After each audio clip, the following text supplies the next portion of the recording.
buenas tardes, bienvenidos a todos, a todas.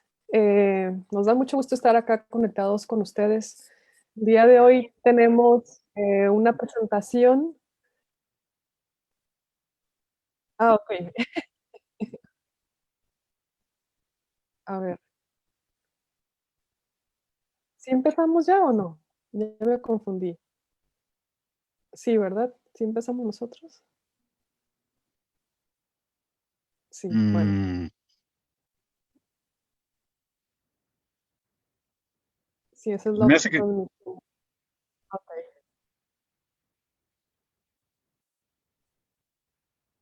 me parece que dejó abierto micrófono e imagen, ¿eh? Y ya está atendiendo otro. A ver, maestro Iván,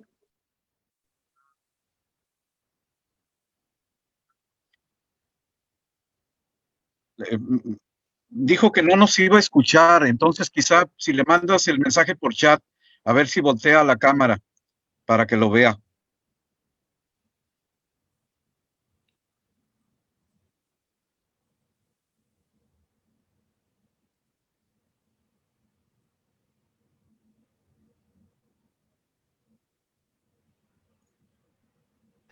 ok, creo que ya podemos empezar. Ahora sí, un problemita técnico. Bueno, buenas tardes de nuevo a todas y todos. Eh, Nos da mucho gusto estar acá con ustedes.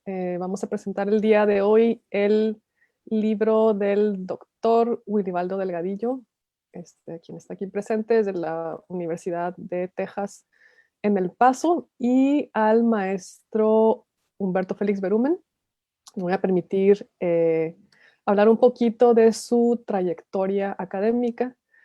El doctor Wilibaldo Delgadillo, eh, además de ser colega y amigo, ha sido periodista por muchos años, actualmente colabora en La Jornada, eh, imparte clases de literatura mexicana y latinoamericana en la Universidad de Texas en El Paso, ha sido autor de varios libros, de varias novelas, Garabato, entre ellas La muerte de la tatuadora, y el día de hoy nos va a presentar su más reciente libro, Fabular Juárez, que en un momento vamos a hablar de detalles sobre el libro. Y por otro lado, bueno, agradezco mucho que haya aceptado participar en esta presentación al doctor Willy Baldo, Willy para los amigos. Doctor Will. Eh, el doctor Willy, ajá. Y también tenemos con nosotros, que también me da muchísimo gusto que esté aquí, al maestro Humberto Félix Berumen, ya con más de 20 años de cátedra en la Facultad de Humanidades y Ciencias Sociales. Ha impartido cursos de teoría literaria, crítica literaria. Su especialidad es la literatura de la frontera, en particular la literatura regional. También colega y a uno de mis maestros cuando yo estudié la carrera, y ahora, bueno, colega.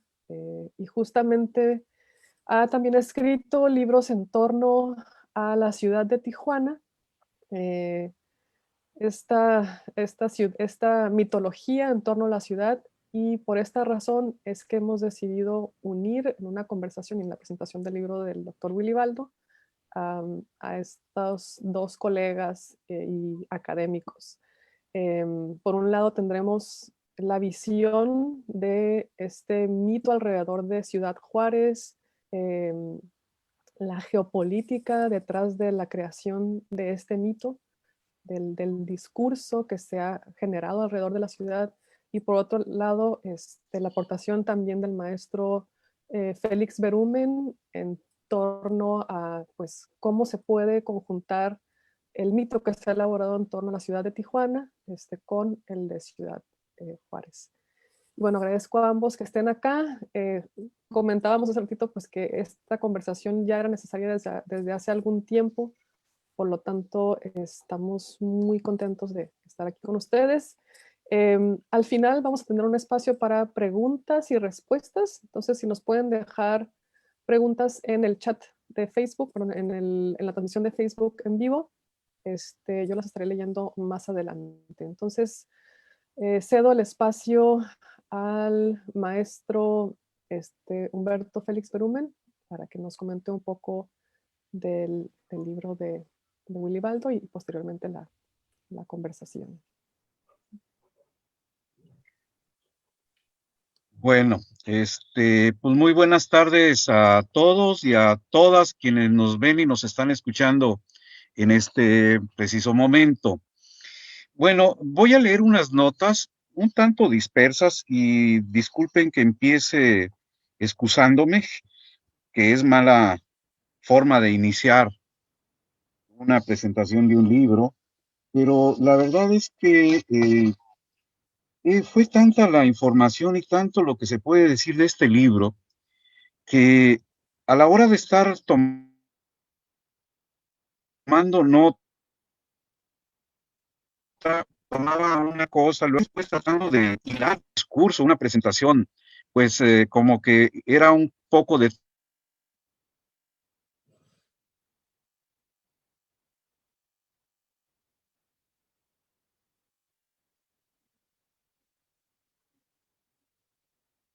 No sé si se está cortando el audio. Se congeló la pantalla. Sí, se cortó el audio. A ver. ¿Sí nos escuchan, maestro Berumen? Creo que se desconectó. Ahí Bueno, se fue, ¿verdad? Sí, se fue poquito. Ya. Bueno, entonces decía que la doctora Valeria Valencia me invitó a presentar el libro del doctor Willebaldo, Fabular Juárez, Marcos de Guerra, Memoria y los foros por venir. Inmediatamente le respondí que sí, no lo dudé. Tampoco me pregunté si alcanzaría a leer el libro, si era de un tema en el que yo tuviera algo que decir al respecto.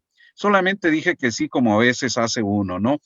Uno dice que sí, pero luego las cosas no salen como uno las tiene previstas y bueno.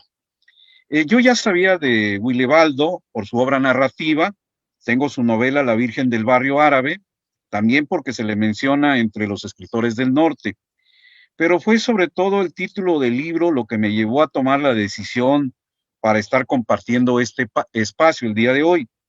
Tiempo atrás había leído y presentado en Tijuana el libro Ciudad Juárez la Fea, tradición de una imagen estigmatizada. Es un libro del 2010 de Rutilio García Pereira y es una investigación la que hizo Rutilio sobre las imágenes que se construyen a través de la prensa escrita en la zona fronteriza Ciudad Juárez El Paso. Imágenes a través de las cuales los grupos racistas, reformistas y moralistas norteamericanos de aquel entonces, a principios de siglo, emprendieron la campaña de denostar públicamente a Ciudad Juárez. Ya desde entonces la pintaban como una ciudad violenta en extremo, inmoral y apocalíptica en la visión que nos presenta Rutilio García en ese libro. Por mi parte, yo había publicado el libro Tijuana lo horrible entre la historia y el mito, que se publicó en el 2003 y que va por el mismo camino. Es decir, desmontar la construcción de las representaciones imaginarias que se hicieron de Tijuana, el símbolo de la inmoralidad, la violencia y el vicio por antonomasia.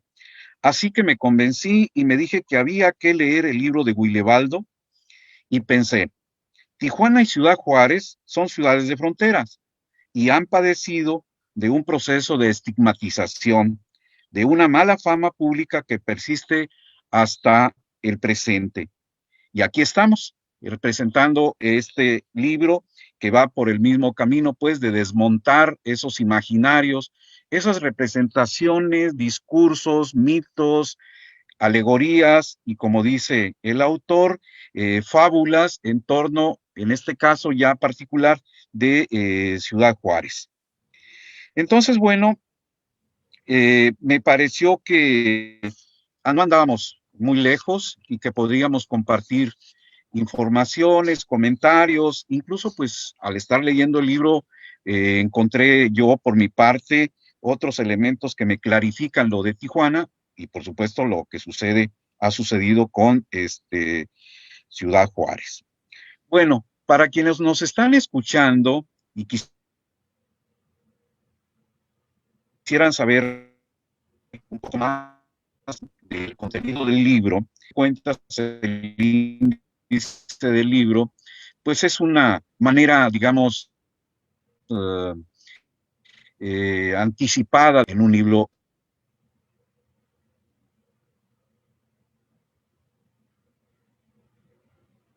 de índice. Lleva un prólogo de Martín van Delden, lleva después una introducción por parte del autor que se titula Juárez a la moda, y ya después vienen los capítulos. El capítulo 1, Marcos de Guerra. El 2, Baldwin y los Juárez Shooters en la zona de contacto. 3, las voces que rompieron el silencio. 4, la apropiación del dolor en la narrativa gráfica de Crisis. 5, apuntes hacia una arquitectura forense en construcción. Y una cauda final que dice, es una especie de resumen, digo yo, no lo dice el autor, pero yo lo sentí así. Es una especie de resumen de lo expuesto en el libro, pero pues también se añaden otros comentarios y se apuntan otras líneas posteriores de trabajo. Así lo vi yo, esa parte final. Ya después viene la bibliografía consultada. Bueno, después del índice, algunas notas, como les decía, y parto inicialmente del mismo título. Al leer el libro, que lleva el título de Fabular Juárez, pensé en las fábulas, en esos relatos tradicionales, es decir, en esos relatos didácticos y con una cierta moraleja al final de la historia que se narra. Pero pronto comprendí que la fábula era otro muy diferente. Por lo cual ahí me generaba un poco de, inicialmente, antes de leer el libro, me generaba un poco la inquietud. Fabular Juárez, ¿qué será? ¿Crear estas fábulas, digamos, didácticas, estas fábulas moralistas, o estas fábulas felices de Ciudad Juárez? Cuando menos eso era lo que me llamaba la atención del título inicialmente. Ya la lectura, pues, es otra cosa. No va por ahí definitivamente. Pero bueno, ¿de qué se trata? Bueno, yo creo que el tema y el sentido del libro se puede resumir en esto. Eh, lo que hace Willy Baldo en este libro es investigar la fabulación discursiva de Ciudad Juárez a partir de ciertos relatos que no son nada edificantes, ni nada moralistas, ni por el estilo. Entonces era eso, ver la manera como discursivamente se fue creando la imagen del imaginario, las representaciones socioculturales de Ciudad Juárez, ¿no?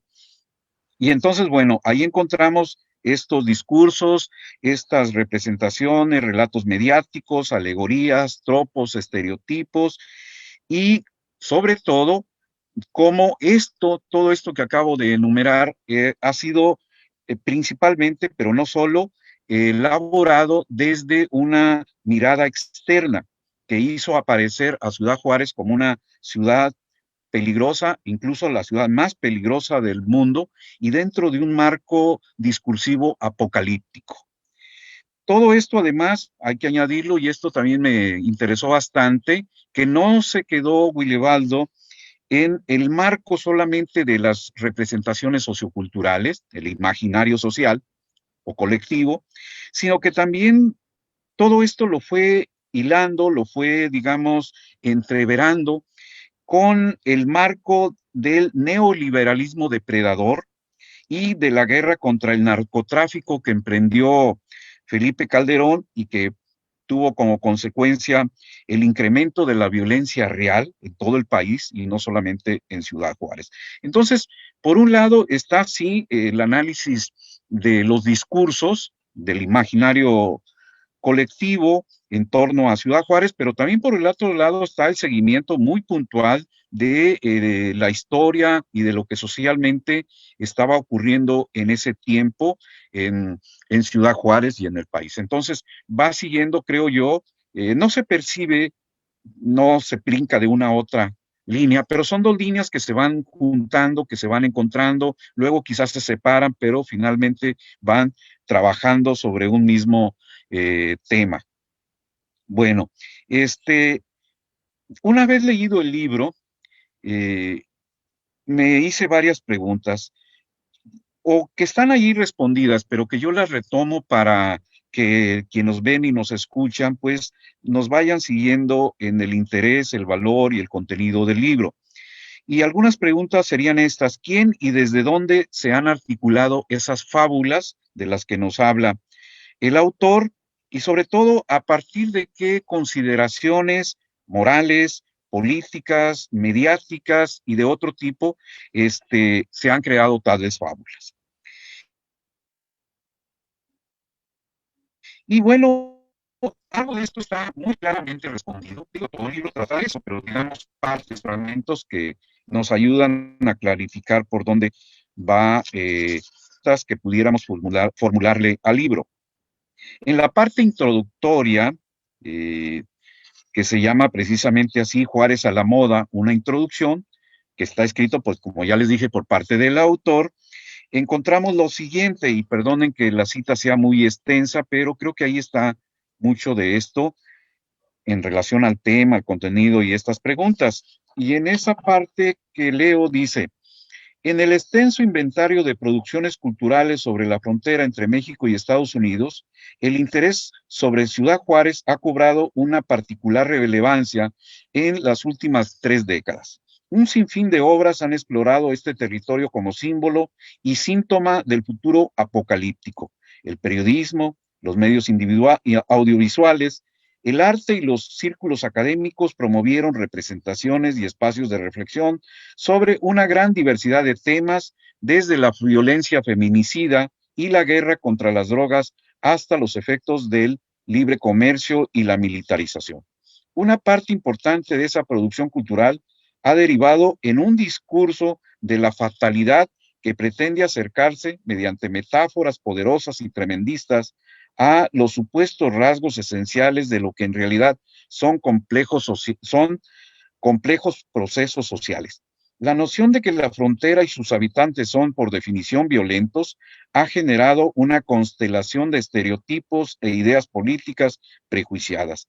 Estas estampas circulan cotidianamente en el imaginario norteamericano, pero también han sido interiorizadas en el contexto de la cultura popular mexicana. Y sigue la cita, pero ya no la voy a leer porque creo que con eso tenemos una idea muy clara del libro, su contenido y sus propósitos. Entonces, bueno, el autor nos dice en el libro que son varias las fábulas que se han construido en relación a Ciudad Juárez, y pues todo esto para generar una visión, una estereotipación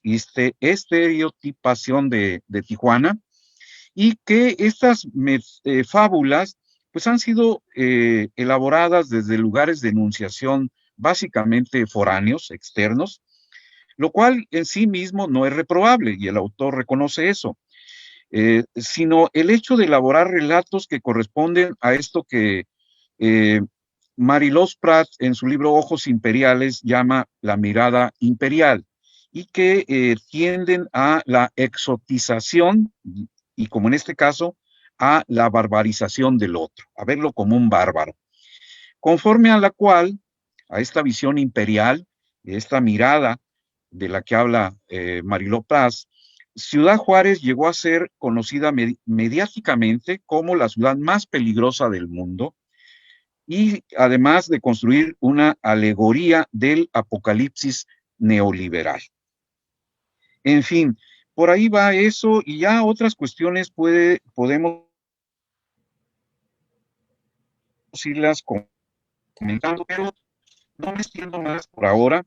Quiero escuchar y que escuchemos la autor de este libro, que me resultó muy grato la lectura. En cuanto a los temas ahí, pues hay temas realmente terribles, porque pues no es muy cómodo reconocer esa parte que tiene que ver con los feminicidios. Ahí sí, uno lee porque tiene que leer, pero yo quisiera haberme saltado esas partes, pero pues no se puede. Y no se puede porque además, pues no podemos cerrar los ojos ante eso, y hay que seguir denunciando ese tipo de atrocidades, ¿no? Pero en fin, escuchemos al autor. Bueno, muchas gracias por tus palabras. Yo también tenía te he leído y tenía muchos deseos de conocerte.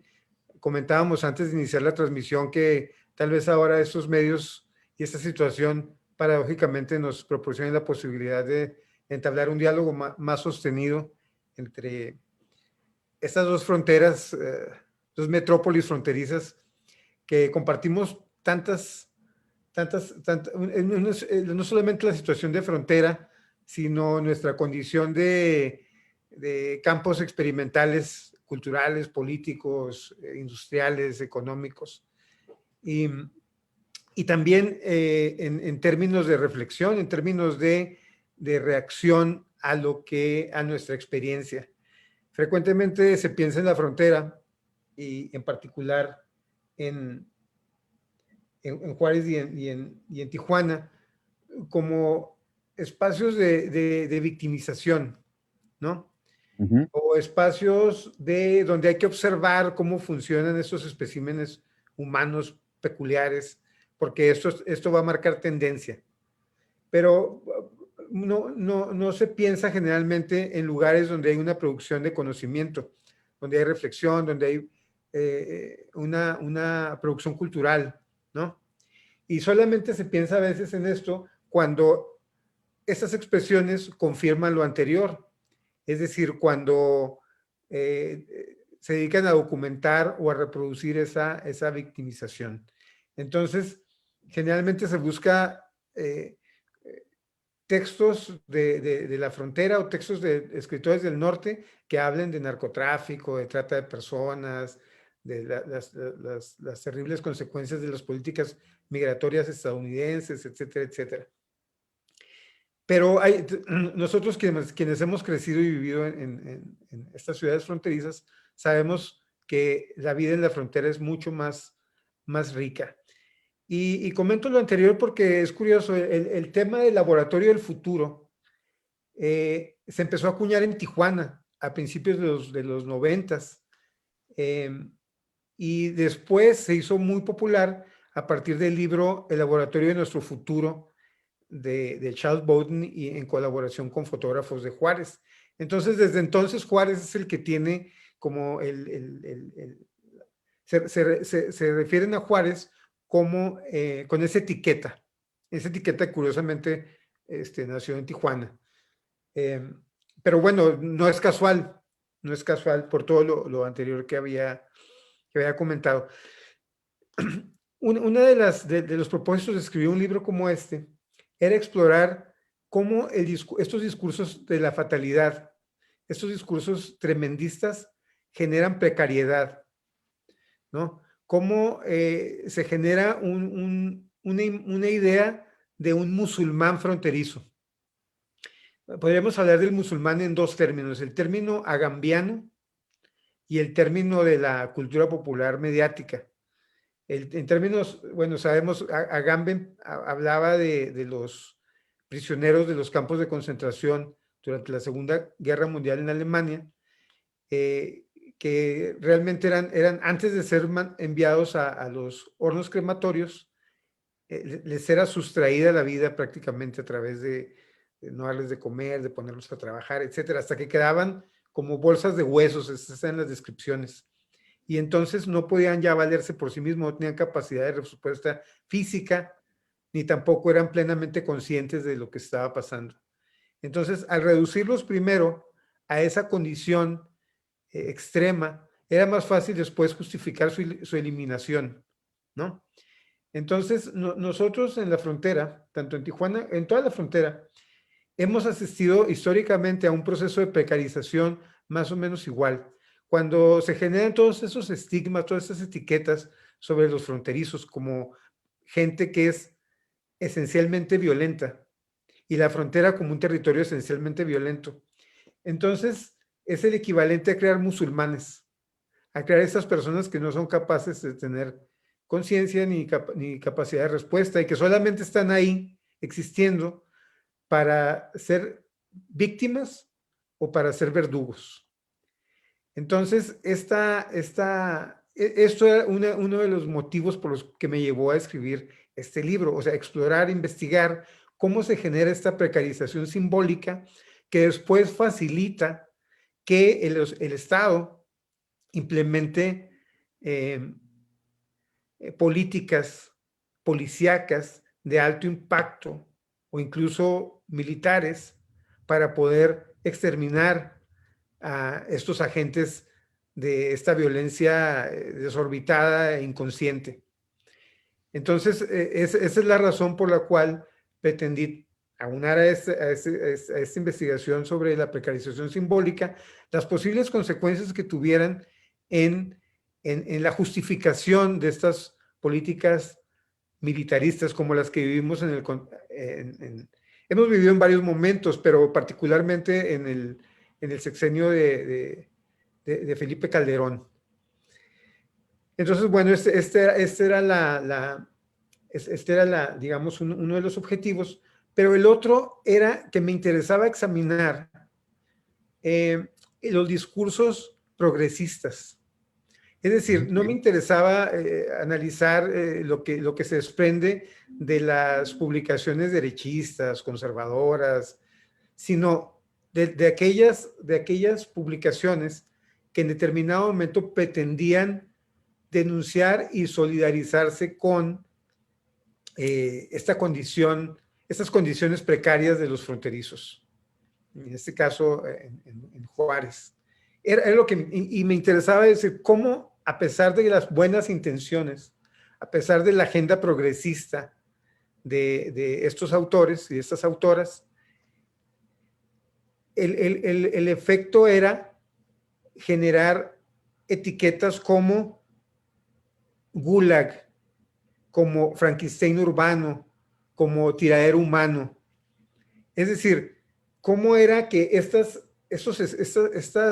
concepciones estigmatizadas sobre los fronterizos y la frontera circulaban también en el discurso progresista. Y en el afán por denunciar algo terrible que estaba sucediendo y algo que requería una atención urgente, en realidad se estaban perpetuando estas visiones sobre lo fronterizo como algo exacerbadamente violento, ¿no? Entonces, ese fue otra de mis consideraciones al emprender esta investigación, examinar este tipo de, digamos, el tipo de discursos que uno vendría a decir, oye, no me ayudes, compadre, Sí.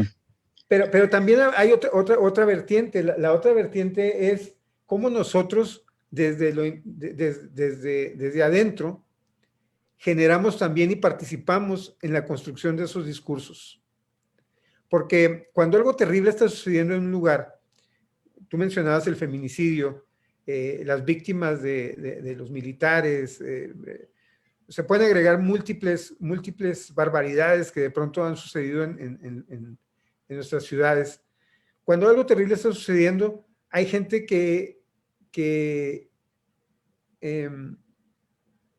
habla sobre eso, que intenta denunciarlo y que tiene poca capacidad para ser escuchado y busca aliados, organizaciones internacionales, periodistas, etcétera. Entonces, nosotros también somos quienes en el afán por denunciar algo terrible que está pasando, construimos junto con los agentes externos estos discursos tremendistas y apocalípticos. En el terreno del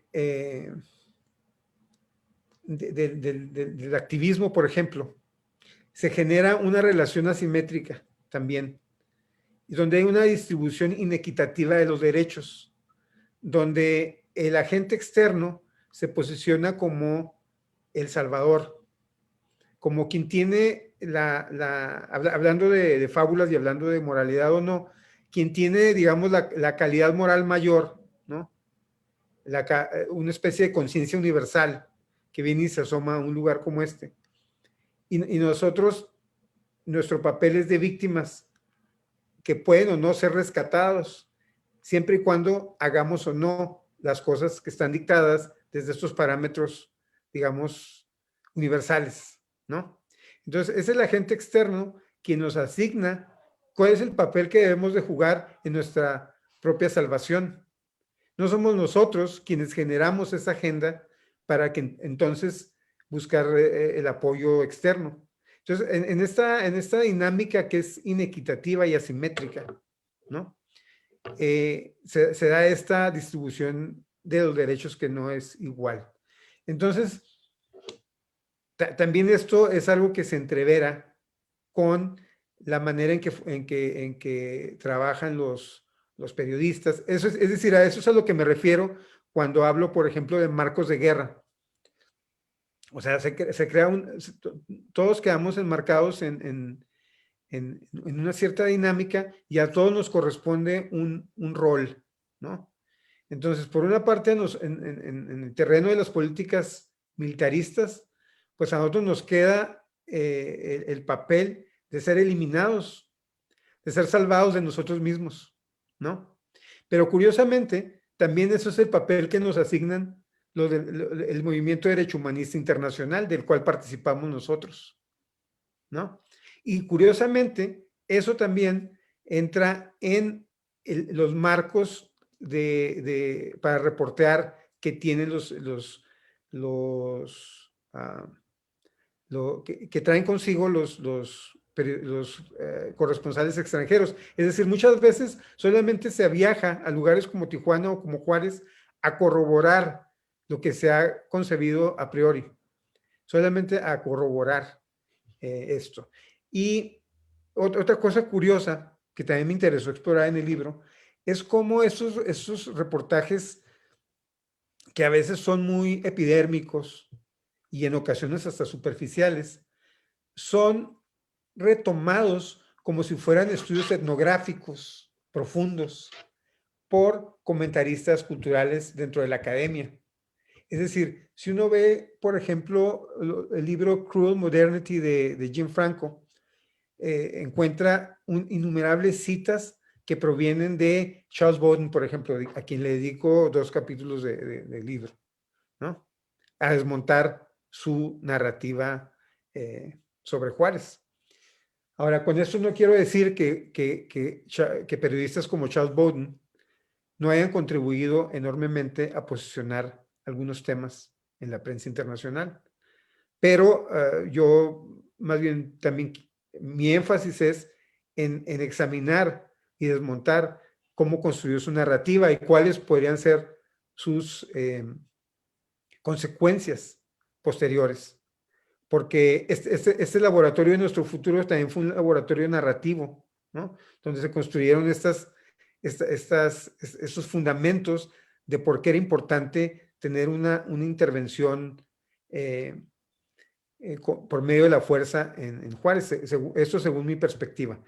Pero lo que me llama la atención es que en el mundo de la academia se retomen esas narrativas del periodismo. El periodismo es, por muy elaborado que sea, son narrativas pues, que retratan un momento o un periodo de tiempo muy corto, ¿no? Pero 20 años después son retomados por la academia como si fueran estudios etnográficos. Bueno, además habría que decir que los estudios etnográficos, también los antropólogos, los etnógrafos han reflexionado sobre su misma manera de escribir y han dado cuenta de que pues también son ficciones, ¿no?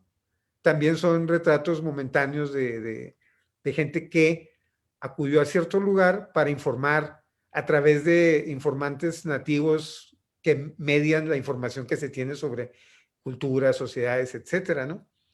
Entonces, pues hay ahí todas esas como capas que había que escudriñar. Y bueno, esa fue por último, me gustaría comentar que también quería, bueno, porque uno al enfrentarse a esto, uno necesariamente se pregunta, bueno, ¿y entonces qué? Entonces, ¿qué hacemos? ¿Cómo hablamos de esto? Y esa es una pregunta que no era capaz, yo sabía que no era capaz de responder en un libro, ¿no? Pero era una pregunta importante que había que hacer y sobre la cual también hice algunas exploraciones hablando de la novela gráfica de Crisis y de el trabajo de Teresa Margolles. Y en ese sentido, plantear algunas claves de cómo podríamos empezar a hablar de esto de otra manera para generar una memoria más empática, un activismo más equilibrado, más autoconsciente, más autorreflexivo, y también un periodismo más responsable, digamos. Más responsable no porque sea responsable, sino más responsable ante sí mismo, pues, ante los efectos que puede tener discursos como estos. Muchas veces comentamos que la literatura, por ejemplo, no sirve para nada, ¿no? Que no cambia la realidad. Y yo creo que en estos discursos de la no ficción, por ejemplo, donde el periodismo se mezcla con la literatura, donde se utilizan estrategias narrativas que provienen de la literatura, se generan narrativas muy potentes, como decía antes, para justificar intervenciones militares. Entonces, eso de que la literatura no sirve para nada, no sé, compartiría la renuencia de decir que sirve para hacer un mundo mejor, pero lo que sí estoy seguro es que puede servir para generar situaciones de precarización como las que intento exhibir en este libro. Bueno, mire, para quienes nos están escuchando y viendo en este momento, al terminar de leer el libro, yo saqué una conclusión o varias conclusiones, pero una conclusión a la que llegué fue que tanto Ciudad Juárez como Tijuana han sufrido una violencia real, cotidiana, contabilizable, visible, pero también han sufrido una violencia simbólica, que pues no es menos importante y que aun cuando es simbólica no deja de ser violencia. Entonces, pues hay que tomar en consideración las dos. La violencia real, que nos afecta a todos, pero también la violencia simbólica, esa que tiene que ver con estas fábulas, que tiene que ver con estos marcos de interpretación, con estos mitos, estas representaciones, imágenes, etcétera, etcétera, que obviamente también nos afectan y tienen consecuencias en nuestra vida, tanto en Ciudad Juárez como en Tijuana en general. Entonces hay que tomar ese dato. Se ha ejercido la violencia simbólica también, tanto sobre Ciudad Juárez como sobre Tijuana.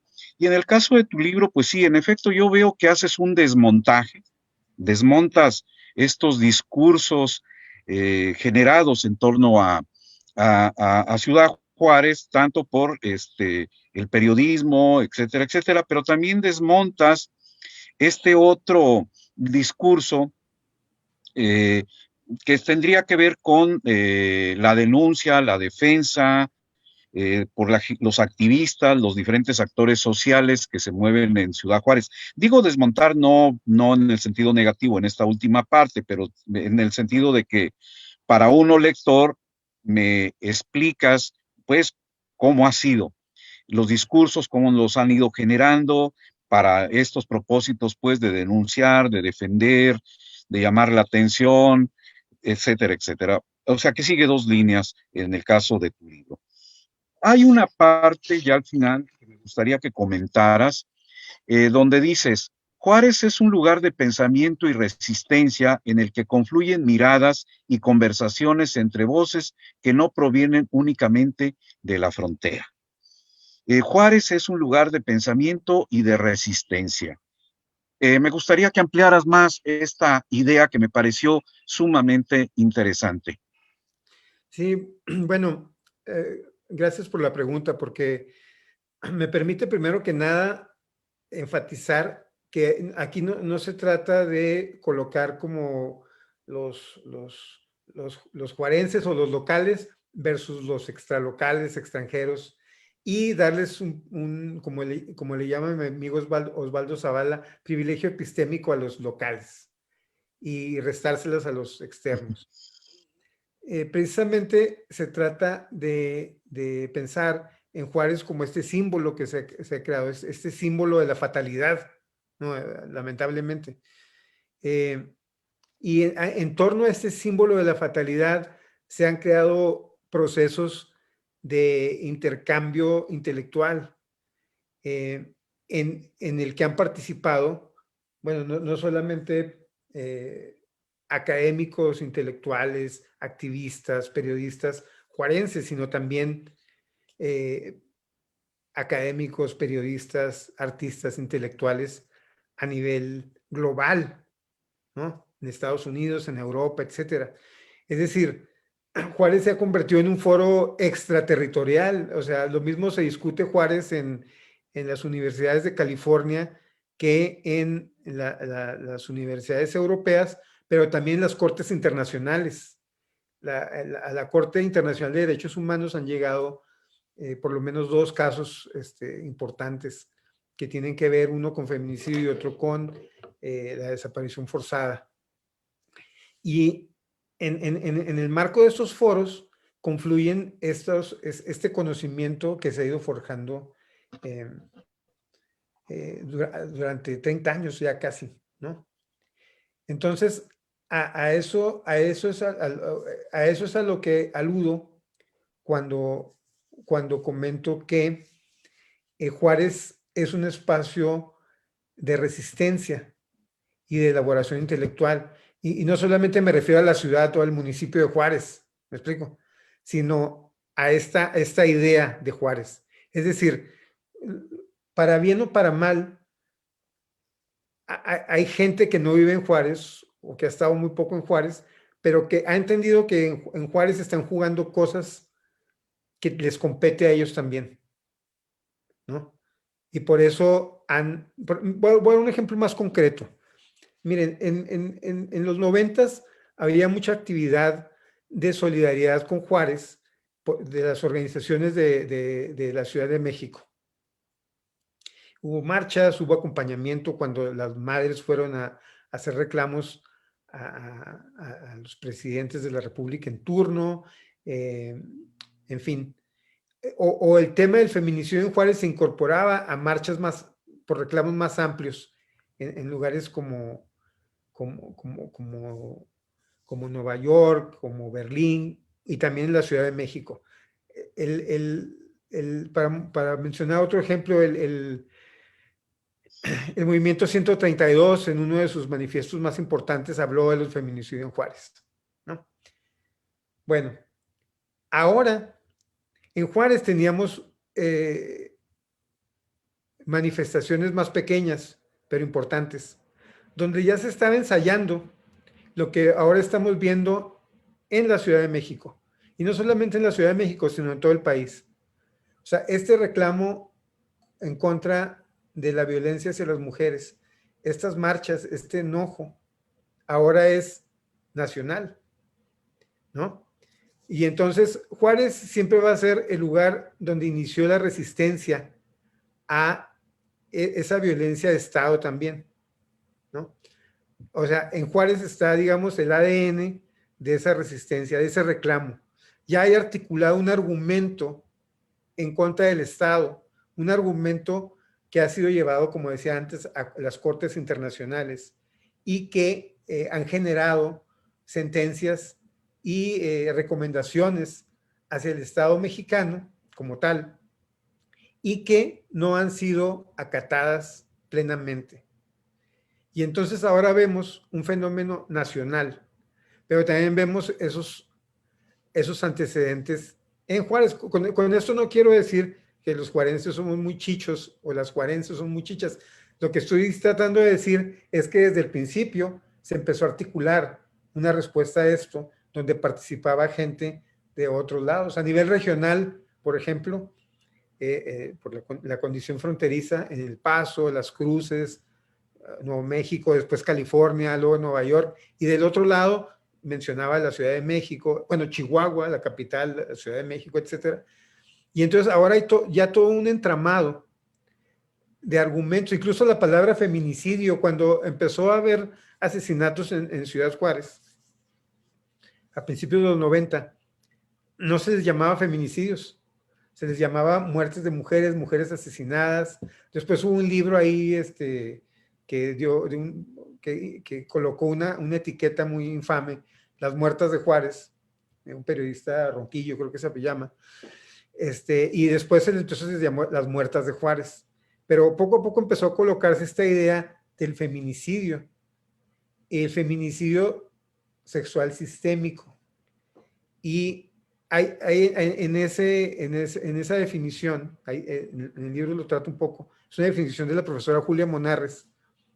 No solamente se habla de las muertes de las mujeres, sino de cómo todo esto es un tema sistémico y cómo nos subyuga a todas las personas que vivimos en una ciudad o en una comunidad a una violencia perpetua, a una amenaza perpetua. Entonces, todo esto es, digamos que ya es una construcción de 2 o 3 décadas, ¿no? Entonces, ahora que hay todas estas manifestaciones, todas estas expresiones a nivel nacional, pues en parte provienen de esa construcción colectiva extraterritorial en torno a este símbolo Juárez. Entonces, a eso me refiero con que hay que empezar a reconocer cómo lugares como nuestras ciudades han generado estos discursos de resistencia, ¿no? O sea, Ajá. el cómo respondemos a un vocabulario y un discurso que es un discurso que tiene que ver no solamente con la esperanza, sino que tiene que ver con plantear la exigencia de justicia. Es decir, si tú dices exigencia de justicia, pues está bien, pero hay que generarle también un discurso y un vocabulario, y eso debe estar aparejado a acciones discursivas y reales.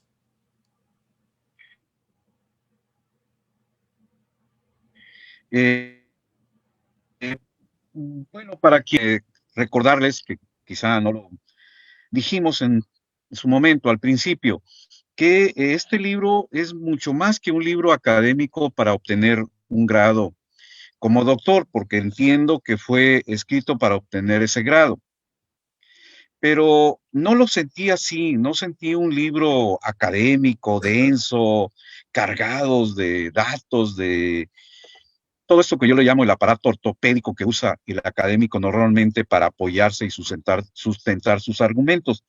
Yo lo sentí como un libro, sí, muy serio, muy crítico, pero también de una escritura muy clara, de una escritura que se puede leer, se deja leer, y no cansa, no nos hace estar ahí batallando con muchos libros académicos. No, es un libro realmente muy bien escrito, te felicito, porque siendo un libro, pues con un rigor, no atiborras de citas, de estos menciones bibliográficas, etcétera, etcétera, y entonces se hace muy ágil la lectura. Muy bien escrito.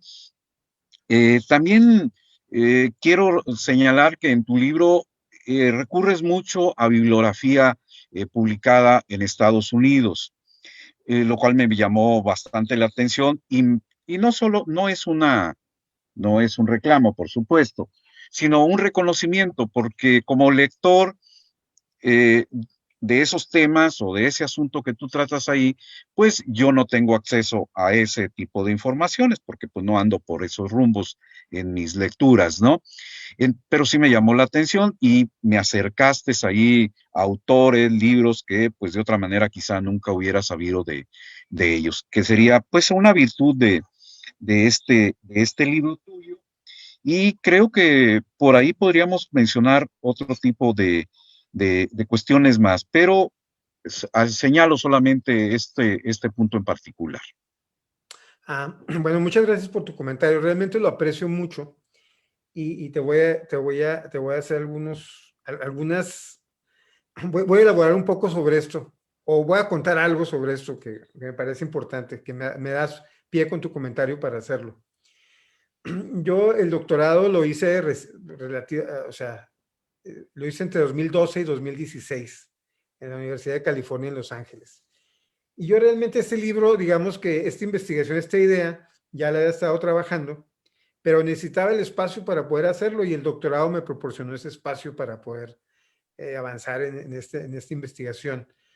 Entonces yo digamos que busqué la opción, después de andar de escribir ficción, y bueno, todavía escribo ficción, pero de tratar de ser un investigador independiente, no afiliado a las instituciones, etcétera, tuve que reconocer que necesitaba un espacio académico que me proporcionó una generosa beca de la Universidad de California en Los Ángeles para poder hacer este proyecto. Y entonces fui y lo hice, pero desde el principio tenía claras algunas cosas.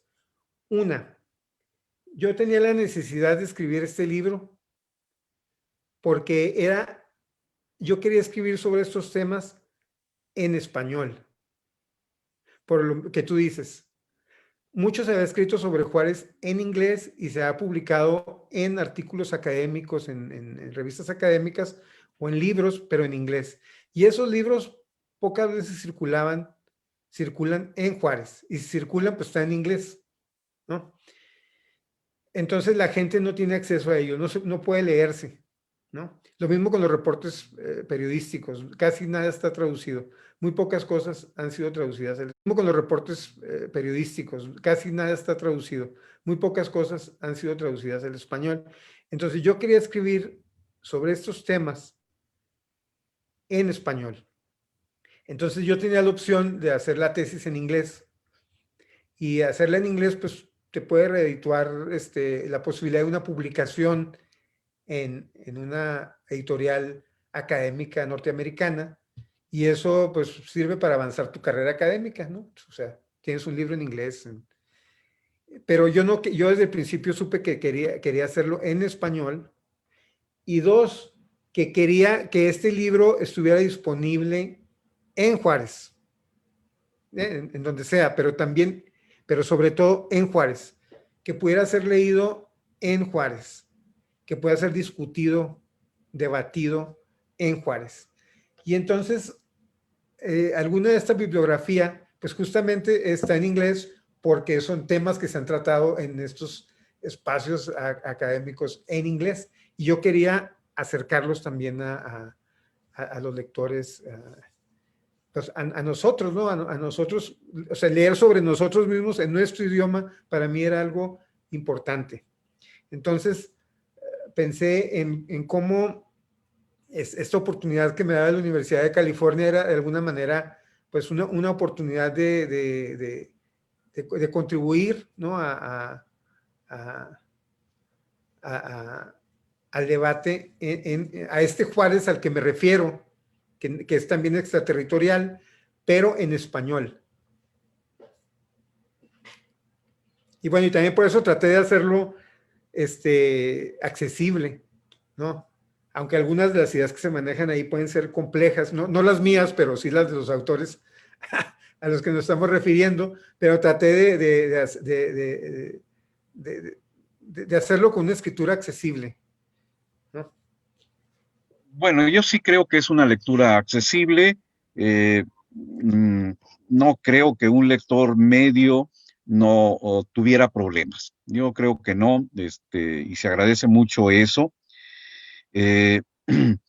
Hay otras virtudes ahí en este libro, y me confirma lo que yo había pensado también. Lo mencionaste antes. Tu libro es un libro con un compromiso, ¿sí? Con una realidad, tu realidad o la que tienes más cerca por vivir allá. Entonces sí hay un compromiso también por ver qué ha sucedido, cómo están las cosas. Entonces hay un compromiso ahí, definitivamente. Y sobre todo, me lo confirmas, también lo pensé, que era un libro pensado desde un aquí y una ahora. O sea, un aquí que sería tu espacio, una hora que sería este tiempo, y creo que está pensando de esa manera, desde un aquí y una hora. Que bueno, lo podríamos pensar como un lugar de enunciación y ese tipo de teorías, pero no, yo creo que es algo más terrenal, más concreto. Es la postura de un escritor que escribe un libro sobre su realidad y que además está inmerso en dicha realidad y que asume un compromiso. Por ahí cierta autora decía, no recuerdo ahora cómo lo dijo, pues que era una especie de pensamiento militante, precisamente por este compromiso. O sea, no es escribir sobre Ciudad Juárez desde la distancia, Ciudad Juárez como, pues allá pasa eso y esto y lo otro, sino más bien desde un aquí y una hora y un compromiso. Entonces, un pensamiento militante, porque definitivamente yo creo que tu libro va a ser un libro que va a aclarar muchas cuestiones sobre esto. Eh, eh, por ejemplo, digo, en términos generales, muchas cosas interesantísimas están allí, pero esto que acabas de explicar sobre el término del feminicidio, que digamos tiene su origen allá en Ciudad Juárez, porque lo que allá pasó y cómo fue progresivamente pasando de un término a otro término, de tal manera que ya implicaba un concepto mucho más elaborado y que implicaba mucho más allá que solamente la muerte de mujeres. Y bueno, ahí de paso mencionaste a Julia Monarres como una activista y una persona muy comprometida también en este tipo de cuestiones. Entonces sí creo que tu libro es un libro comprometido. Ya sé que ahora hablar de compromisos en literatura pues es ya un tema muy cuestionable, pues, y porque fue muy debatido en otro tiempo, ¿no? Pero sí hay eso. Yo pienso que no es una escritura eh, que pretenda una falsa objetividad, no es una escritura, digamos, fría, por decirlo de alguna manera, sino que se ve al investigador, se ve a la persona metido en su tema y con una postura personal propia. Entonces también ese es otro aspecto que hay que resaltar en este libro que nos entregas. Sí, en efecto. Yo cuando escribí este libro y hacía algún tipo de críticas, o digamos mi perspectiva crítica, nace de mis propias actividades sobre las cuales he reflexionado posteriormente y de manera crítica, ¿no? Mencionaba Valeria al principio, yo fui periodista en los 90, por ejemplo, durante un periodo corto pero suficiente como para darme cuenta de muchas cosas y como para haber incurrido yo mismo en algunas de estas extravagancias discursivas, ¿no? Aunque siempre debo reconocer que como yo ya escribía ficción desde antes de haber sido periodista, pues ya tenía digamos, un aparato ahí de autorregulación ya bastante afinado, ¿no? Pero aún así, pues el periodismo es el periodismo y tiene su dinámica muy particular. Y posteriormente, bueno, antes y posteriormente también fui activista, he sido activista, ¿no? He sido activista y también ahí, pues, me he visto involucrado en estos procesos con interlocutores internacionales, etcétera. O he jugado el papel de fixer en algún momento, ¿no? Hace mucho que decidí no hacerlo, pero cuando viene algún periodista y uno lo acompaña y le muestra la ciudad en el afán de que ese periodista regrese a su lugar de origen y escriba algo que refleje nuestras posiciones, ¿no? Recuerdo en una ocasión participé con Michael Moore en uno de sus episodios de una serie que se llamaba The Awful Truth. Y ahí, no solamente fui fixer, sino además fui actor. Pero bueno, lo que quiero decir con esto es que he estado, como dices, empapado ahí, metido en esto, y eso se refleja en el libro. Aunque no menciono estas anécdotas concretamente, pero sí se refleja. Digamos, este libro está hecho al calor de mi experiencia juarense, ¿no? No lo quiero plantear como la última palabra tan solo porque yo sea un juarense, pero sí está hecho al calor de un juarense, ¿no? De hecho, es curioso, tú sabes que, ustedes saben que en la frontera estas discusiones sobre la identidad y si uno es originario de algún lugar es muy polémico. Por ejemplo, yo cuando me pongo muy juarense, no falta quien me diga que yo no nací en Juárez, porque yo no nací en Ciudad Juárez. Pero esa es la condición de muchos fronterizos, ¿no? Los más juarenses muchas veces no nacimos o tijuanenses no nacimos no sé ustedes, ¿verdad? Yo sé que ustedes son tijuanenses auténticos con acta de nacimiento tijuanense, pero En mi caso, yo no nací en Juárez. Nací en Los Ángeles, que tal vez me hace más juarense que los nacidos en Juárez, porque eso refleja la experiencia migratoria de los juarenses. Mis padres juarenses, nacidos en Juárez, emigraron un tiempo a Los Ángeles y después regresaron. Y regresaron cuando yo tenía como 5 meses. Entonces yo crecí en Juárez, soy juarense como el que más, de papás juarenses, lo que sea. Pero esta idea de que regresaron, de que no nací y que regresaron mis papás en un hecho de voluntad, además porque decían que Los Ángeles era una ciudad muy violenta. Y entonces, ya que ahora tenían un hijo, había que regresar a su ciudad, que era un lugar más tranquilo donde su hijo pudiera crecer.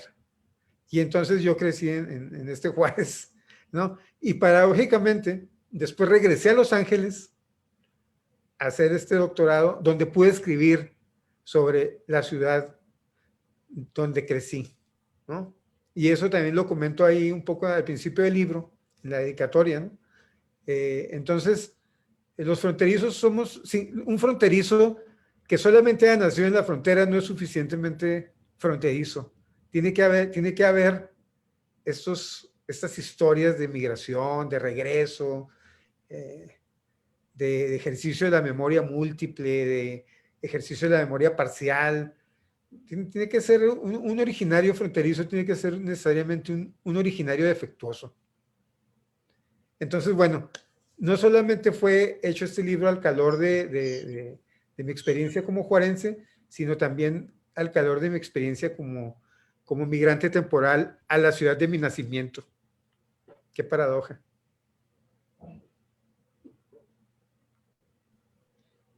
Hay una pregunta acá que se hace en Facebook. No sé si puedo leerla. Por mi parte, adelante. Sí. Bueno, aquí el colega doctor Hernández Quesada pregunta, y bueno, dice que le interesa saber tu opinión, Willy, sobre Roberto Bolaño y la representación de Juárez en 2666. ¿Cómo se lee o cómo la lees? Bueno, primero tendría que decir que decidí escribir, aunque Bolaño se menciona de pasada ahí en el libro, yo decidí escribir no sobre trabajos de ficción, porque me parece que ese es como un tema separado. Pero además me parece que, salvo Bolaño, los discursos más influyentes han venido de la no ficción. En el caso de Juárez, los discursos más influyentes sobre Juárez, sobre esto que me interesaba tratar, provienen de la no ficción. Ahora bien, Bolaño, que se cuece aparte, sobre Bolaño habría que mencionar algunas cuestiones. Primero, Bolaño nunca habla de Juárez. Sabemos que Bolaño estaba muy atento sobre lo que pasaba en Juárez y que tuvo una fuerte interlocución con el periodista Sergio González Rodríguez, autor de Huesos en el Desierto, que es sobre el feminicidio en Juárez, y también con algunos otros autores o colegas de él, mexicanos, con quienes tuvo contacto. Por ejemplo, Daniel Sada, a mí me llegó a comentar que Bolaño le hacía muchas preguntas sobre Juárez y que estaba muy interesado en el tema. Sin embargo, 2666 no está situada en Juárez. Está situado en un lugar ficticio que se llama, como sabemos, Santa Teresa. Y Santa Teresa está situado no en la frontera, ni en Chihuahua, sino en Sonora.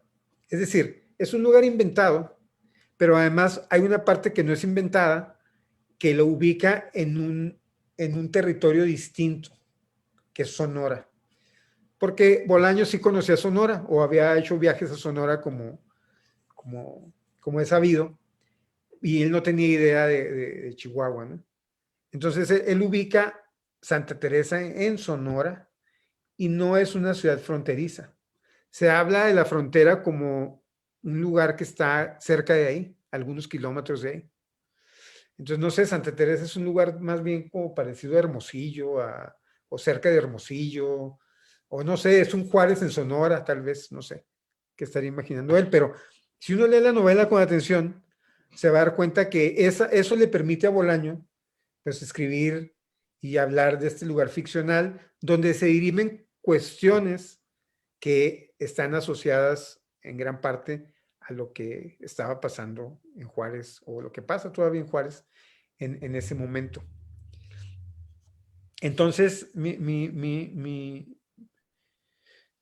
primera reacción hacia el trabajo de Bolaño es que eso me parece que es un gesto magistral. Me parece que desde el punto de vista del narrador de ficción, pues es algo que le permite liberarse de, digamos, de las ataduras de tener que representar un lugar como supuestamente realmente es, o de la realidad real, ¿no? Y entonces, bueno, eso es la primera aclaración, pues.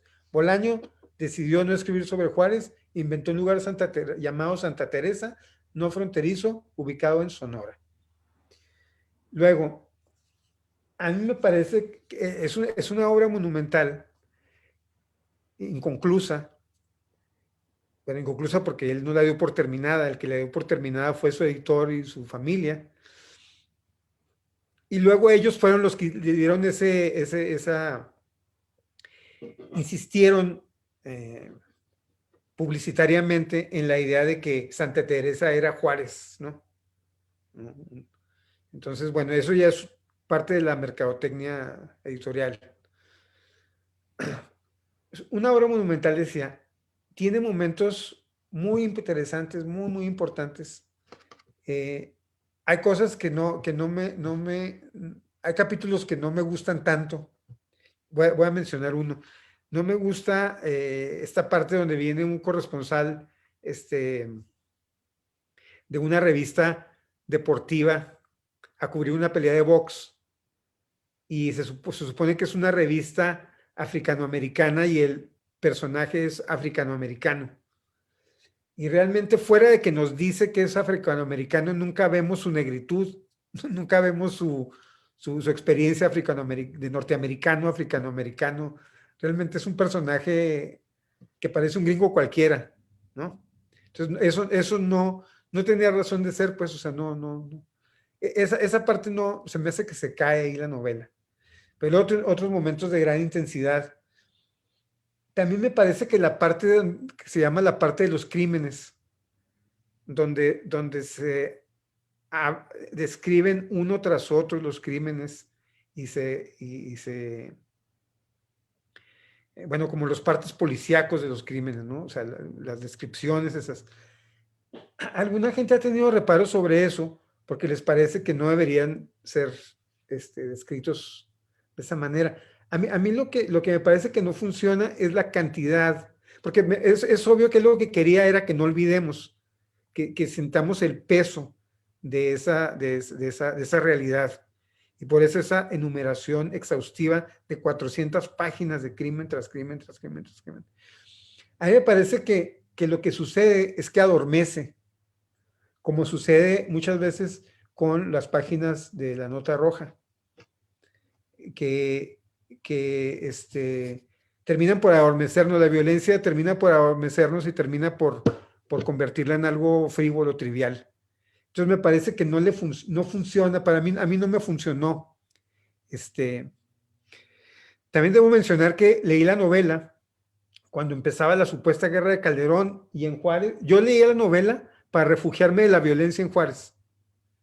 O sea, de alguna manera la lectura de la violencia me resultaba me hacía comprensibles cosas que lo que estaba sucediendo afuera, que me resultaba totalmente incomprensible. Porque en la novela había, de alguna forma, podíamos identificar los buenos, los malos, ahí más o menos tenía cierto sentido la violencia. Pero afuera no tenía sentido. Y es que la novela también refleja un momento anterior a la guerra de Calderón. Un momento anterior, y eso se ve en la manera en que describe o se imagina él que son por ejemplo, los policías judiciales con botas vaqueras, etcétera. O sea, realmente en el momento en que salió la novela, esa realidad ya la veíamos con nostalgia, ya no era lo que estaba sucediendo en la realidad. En fin, me parece que es una obra muy ambiciosa, que tiene logros muy interesantes. A mí hay otra cosa que después, cuando escribí mi novela Garabato, perdón que cambiamos de libro, al escribirla, yo me di cuenta de esto a la mitad del libro.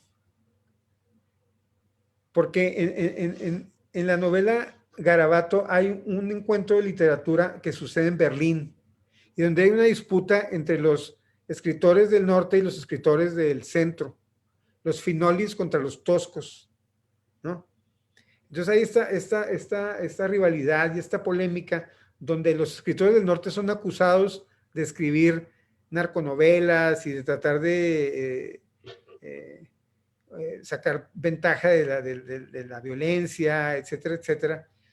Y entonces, bueno, hay esta discusión. Pero en la novela de Bolaño, toda la producción intelectual, todo el pensamiento está en Europa. Y eso lo vemos en sus personajes del primer capítulo, que se llaman Los Críticos, pero también en otros, como un profesor chileno que emigra a Santa Teresa y que es profesor, creo que de físico, de matemáticas. Y entonces, y en cambio, los personajes mexicanos mayormente son judiciales, víctimas, prostitutas, etcétera, etcétera, ¿no? Y en la novela es al revés, aunque son nuestros escritores inmiscuidos en chismes, etcétera, etcétera. La novela es más compleja, o creo yo que es más compleja. Pero aquí lo curioso es que son los escritores mexicanos, con los que podemos simpatizar o no, que van a Europa a tener un encuentro. Entonces, eso me parece que es otra cuestión interesante de Bolaño, más allá de lo importante que ha resultado su novela, que Bolaño sigue dándole preeminencia a lo europeo.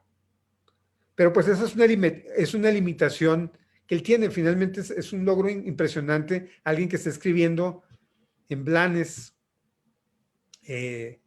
imaginándose lo que está pasando en México y particularmente en un lugar como Juárez, inventar Santa Teresa. Me parece que es un ejercicio de imaginación y de investigación fenomenal. Yo aprecio mucho a esa novela, que la haya escrito, y bueno, yo soy fan de Bolaño de sus otros escritos, ¿no? De Estrella Distante, por ejemplo. O sea, también me parece que Bolaño no llega ahí como un paracaidista, como alguien que llega y se instala y se interesa por una realidad de manera oportunista. Me parece que él viene trabajando el tema de la violencia y esas conexiones que él hace en los 1666 desde sus libros anteriores, y a partir de su experiencia como chileno y como mexicano y como exiliado. Entonces su interés es genuino y eso se refleja en su manera de escribir y en su manera de enmarcar su narrativa. Valeria, ¿tenemos algo pendiente por ahí de preguntas, de comentarios de nuestro público? Pues más bien yo. Eres público también y participador. Sí, participadora, colega, de todo. Sí, yo me quedé pensando en lo que comentaste, Willy, sobre este discurso de resistencia, sobre pues la imagen, por ejemplo, de la ciudad de Tijuana. Y yo, bueno, sin yo haberme adentrado en el tema, más bien yo lo que he percibido es más bien yo creo que aquí pueda ahondar un poco más el maestro Félix Berumen, como un discurso de negación. Por ejemplo, esta idea de que Tijuana tiene tales características negativas, que sí es violenta, como que en el imaginario popular, aunque a veces, bueno, aquí a unas cuadras de mi casa, antier, hubo una balacera. Y ahorita, bueno, se ha intensificado con este encierro que hemos tenido. A lo que me refiero es que aún con todo lo que sucede, si a alguien de Tijuana le dices que Tijuana es fea, recordando esto de Tijuana la horrible, o que Tijuana, no sé, se vive mal, o la gente es X o Y, o la gente es violenta, lo primero que te dicen es que la gente es muy amable, como en esta especie de negación, que, em, que es bonito, que si no te gusta vivir aquí, que te vayas, ¿no? Y, y me acuerdo, de hecho, presentaste, maestro Humberto, en Los Ángeles hace unos años, Sí. un libro. Y yo fui allá a esa presentación, no sé si recuerdas. Y recuerdo que en el público había unas señoras que desde Tijuana fueron hasta allá a la presentación del libro a reclamar porque ibas a hablar mal de Tijuana. No sé, no recuerdo si tú fuiste a esa feria, Willy, de Léala, creo que estaba ahí No otro estaba con ahí todavía Román. yo acá. Eh, bueno, y entonces fui y para mí era pues saludarte, por un lado, y por otro lado, pues como un poco, ya después de muchos años de estar fuera de Tijuana, pues ver pues, qué más estaba diciendo de Tijuana. Entonces me llamó mucho la atención que la gente, bueno, que estas mujeres hubieran viajado, o sea, se hubieran tomado la molestia de ir hasta la Feria del Libro de Los Ángeles a hacer este reclamo. Y me parece que más que desde el activismo que yo no he visto, que no quiere decir que no exista, pero yo no lo he visto como un discurso de resistencia como el que tú señalas que hay en Juárez, este, en torno a esta, em, pues no solo mitificación de la violencia de la ciudad, sino em, pues esta propagación de que la ciudad inherentemente es así. Creo que más bien como que hay una negación aquí. Y mucho desde esta idea de más bien somos más gringos que otras personas de México. Como que también mucha gente se respalda tras eso. Y también eso me recuerda un poco a esta idea que se manejó en los 90 de Tijuana, la tercera nación. Y así como que, pues sí, somos diferentes. ¿No? Entonces como que hay otra idea, no tan, claro que es política, pero no politizada en el sentido de resistir ese discurso, sino como de negarlo. Y a veces me parece como incluso de apropiarlo, como para vender esta imagen de Tijuana al turismo también. Bueno, creo que ya estoy medio cantinfleando. Bueno, ya dije muchas cosas a la vez. No sé si quieran o si les resuena esto que comento. Creo que alguien más escribió algo por aquí que ahorita les leo. Maestro Berumen. Bueno, gracias, gracias. Este, Mira, sí, Valeria, sí estuve allí presentando el libro Tijuana la Horrible, entonces, y claro, ahí, y sí recuerdo que entre el público me preguntaron así en un tono molesto, por qué estaba hablando mal de Tijuana, pero eso ya me ha sucedido mucho, pensando que sí estoy hablando mal de Tijuana, y bueno, pues ya les doy una explicación. En el caso de un discurso negacionista, pues creo que me resulta más claro que sí se da en estas ciudades de frontera por esta situación que tenemos, ¿no? Eh, ha habido, sí, un discurso negacionista en relación a Tijuana, no es reciente, no es nuevo, pero también ha habido la posibilidad de impulsar la creación de lo que yo llamo mitos blancos. O sea, contrarrestar el mito negro, negativo, que está ahí planteado, como yo lo describo, de Tijuana la horrible, como ciudad del vicio, la violencia. Entonces, generar de otros mitos. Sí hay esta intención, la hubo desde los años 70, esto está analizado en cierta medida por un egresado del Colegio de la Frontera Norte en su tesis de maestría, y él plantea esto precisamente, cómo se generó en cierto tiempo se quiso incluso deliberadamente generar un mito positivo. Yo sabía de eso, pero yo tenía entendido, o así lo entiendo, de que los mitos no son cosas programadas, porque no funciona finalmente, ¿no? Obedecen a otra dinámica, los mitos. Entonces, por eso creo yo que estos mitos blancos artificiales no han funcionado, no han tenido un marco para poder expresarse y poder trascender. Sin embargo, las ciudades sí generan mitos, algunos positivos y enraizados en algo, ¿no? Por ejemplo, el mito de Tijuana como una ciudad de pleno empleo, Tijuana como la ciudad de las televisoras, aunque pues la tecnología no es tijuanense ni mexicana, está en las maquiladoras, en fin, sí se generan mitos. El problema de Tijuana, no sé si en el caso de Ciudad Juárez, es que no, estos mitos blancos, estos mitos, digamos, no artificiales, no creados es profeso, no han logrado imponerse a el mito que predomina sobre Tijuana, que es este mito que les comentaba, que ustedes ya saben, no ha tenido esa fuerza. Y ese es el problema que ha venido enfrentando Tijuana también desde varias instancias de gobierno o de grupos de poder. Cómo revertir la mala imagen de Tijuana. Y entonces se han emprendido campañas y se han hecho cosas, y todas desorientadas desde mi punto de vista, que no han podido trascender. Hay un discurso negacionista en Tijuana, sí lo hay, pero yo creo que no está tan articulado como quizás sí lo está en Ciudad Juárez. Yo lo veo de esa manera. Sí, pues estaba pensando que, Valeria, que dijiste que se piensa que los fronterizos no somos tan gringos como los demás mexicanos. Porque antes se pensaba, ya es un avance, porque antes se pensaba que éramos muy gringos y ahora se piensa que somos más gringos que los demás, pero quiere decir que los demás mexicanos también son. Entonces eso es uno de los productos de la globalización y del Tratado de Libre Comercio, que ahora ya no se discute si es gringo o no, sino sigue achacando que nosotros somos más. Sí.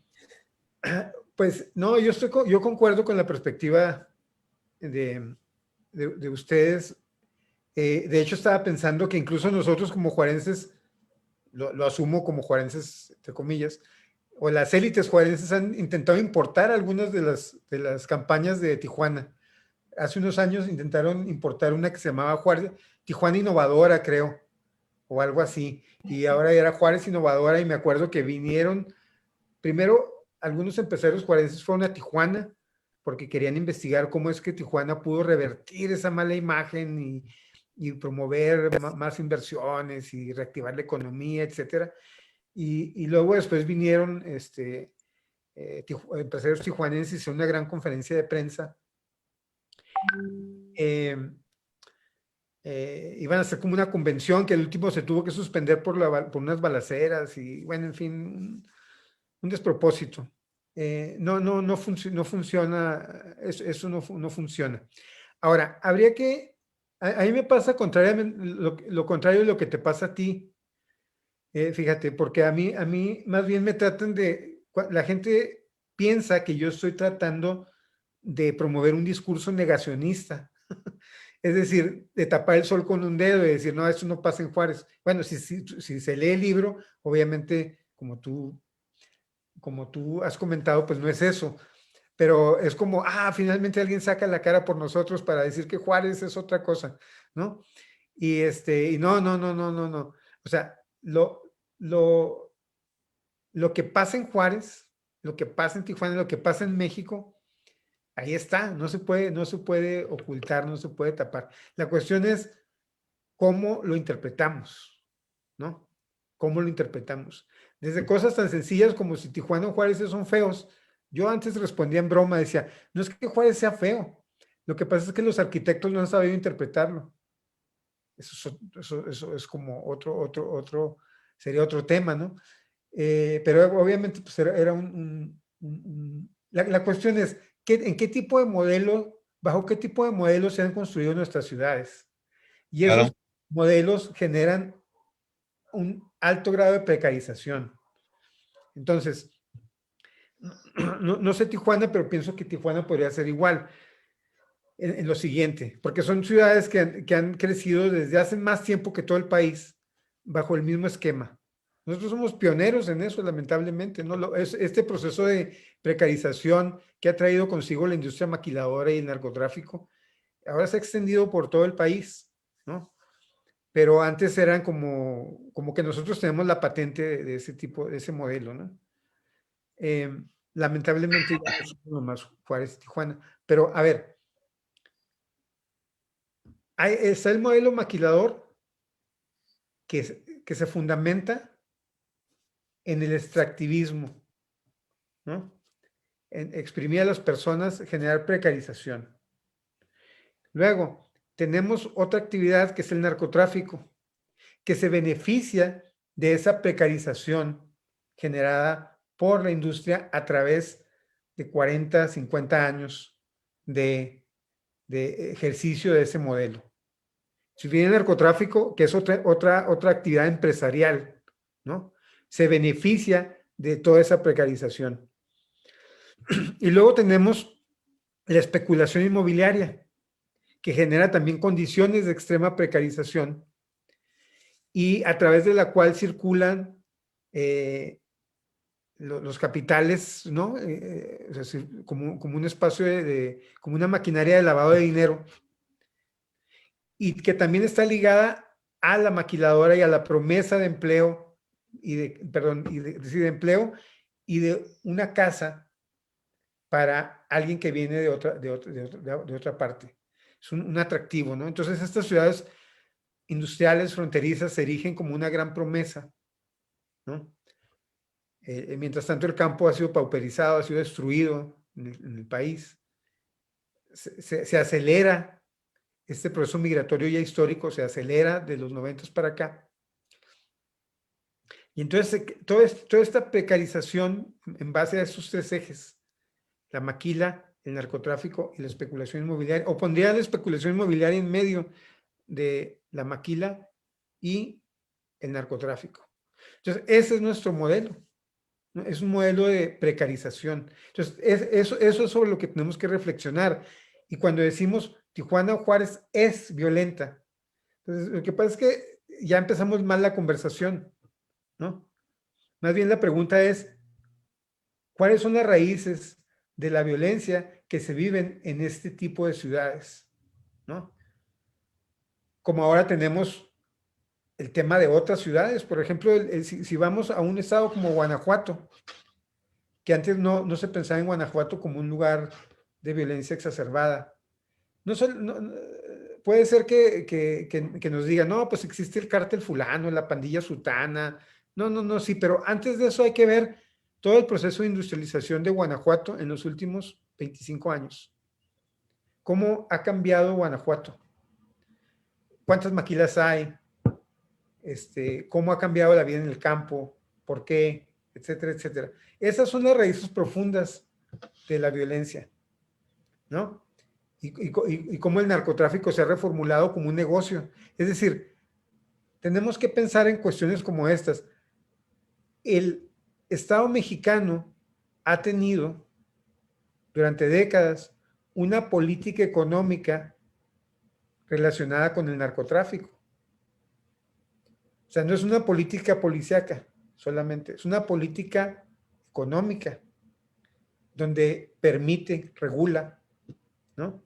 Esta política ha cambiado y también es una política que tiene que ver con controlar qué pasa en qué lugar. En algún momento las ciudades fronterizas cargaron sobre todo con el tema de la violencia. Se pregunta la gente, ¿por qué en El Paso, Texas, que es nuestra ciudad fronteriza? Desde aquí la puedo ver desde la ventana de mi casa.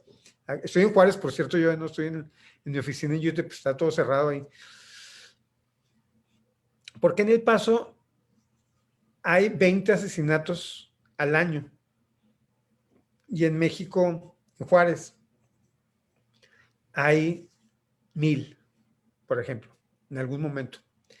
Antes de la guerra de Calderón eran 300 contra 12, que 300 son demasiados, pero 300 contra 12.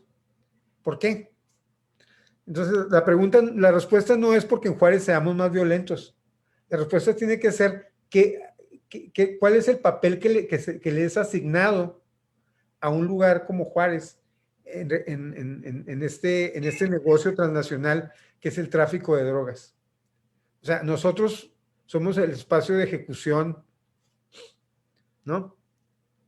Porque allá la Ciudad de México misma, hasta hace unos años, se presumía, mis amigos de la Ciudad de México decían, no, aquí en la Ciudad de México, lo que pasa es que aquí pues tenemos valores humanísticos más altos, la gente es más civilizada, la Ciudad de México es un espacio, eso se dijo en Leala, por ejemplo, ¿no? Que era como todavía un reducto de civilización, la Ciudad de México. Y ahora vemos que no es tanto. Es parte, o sea, entonces, eso nos lleva a pensar no en que la Ciudad de México se ha hecho mala y nosotros más buenos, ¿no?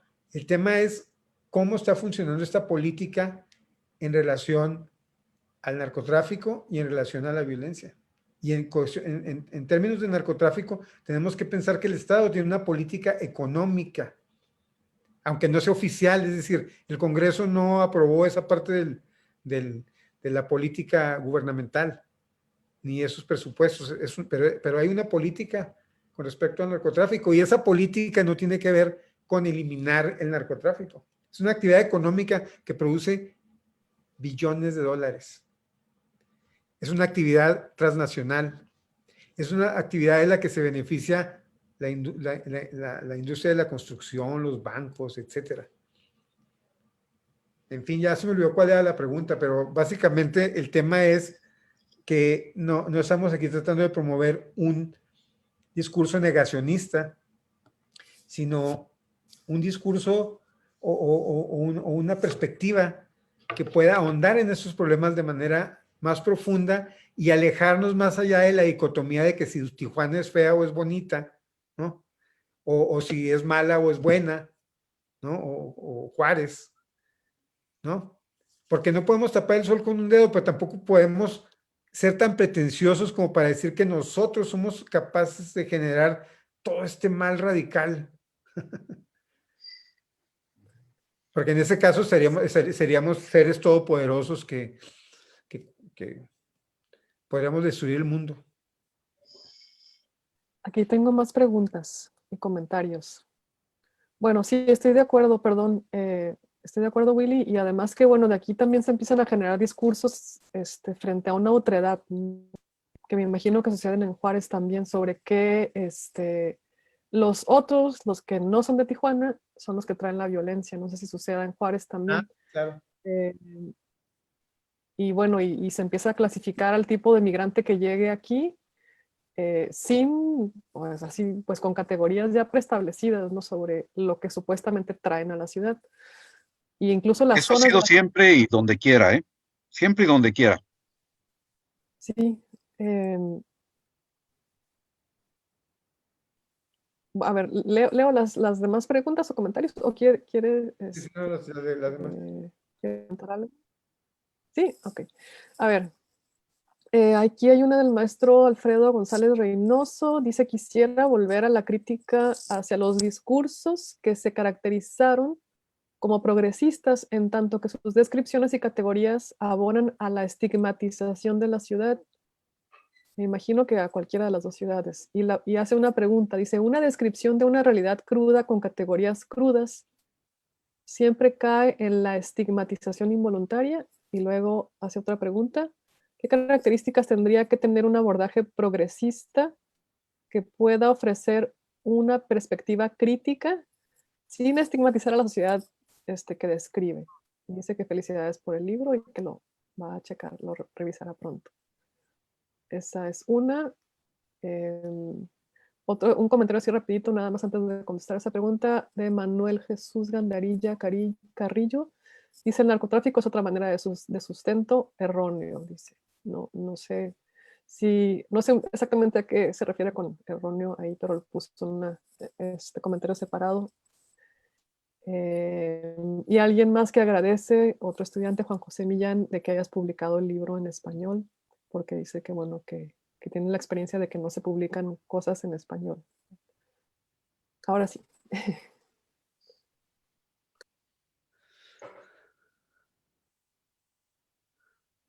Adelante, maestro, porque yo hablo mucho y luego se me olvida la pregunta. No, bueno, pero es que la pregunta va en relación a tu libro, la que está haciendo el maestro Reynoso. Eh, entonces, lo que él está preguntando es en relación a estos discursos que tú denominaste progresistas y bueno, pues no me corresponde realmente, ¿sí? Sí. Entonces, eso está ahí en tu libro, entonces es a ti. Bueno, ok.